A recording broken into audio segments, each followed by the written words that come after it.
రైతన్నకు కాలంతో పాటు ఎవ్వరు సపోర్ట్గా ఉండరని మళ్ళొక్కసారి ప్రూవ్ అయిందనా.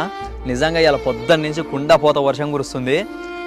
ఒక టైంలో కురవాల్సిన వాన ఇది. ఎందుకంటే వర్షాకాలంకి ముందుగా కురిస్తే మా సైడ్ పొలాలలో నాట్లు పెట్టుకునేటోళ్ళు. అప్పటి నుంచి ఇప్పటి వరకు అసలు వానలే గట్టిగా పడక, అసలు గ్రౌండ్ వాటర్ లేక, వానలు గట్టి కొట్టక ఎవ్వరు పొలం సరిగా నాటు పెట్టలేదు.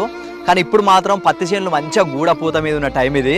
మొత్తం వర్షం పొద్దు నుంచి ఏకదాటిగా 2 గంటలు మస్తు కొట్టింది అన్న కుండపోత వర్షం.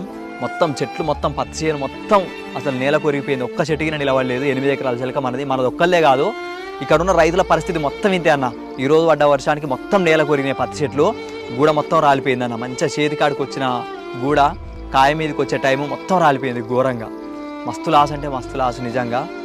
అసలు ఏంటంటే వర్షం గిన, వానదేవుడిగిన, ఈ ప్రకృతిగిన ఎవరో చేసిన పాపం మన మీద పడ్డట్టు. అసలు రైతుకి ఎప్పుడుగినా సపోర్ట్గా ఉండదు. వాన ఒడ్డు రావాల్సిన టైంలో వానలు గట్టి కొట్టి ఒడ్డు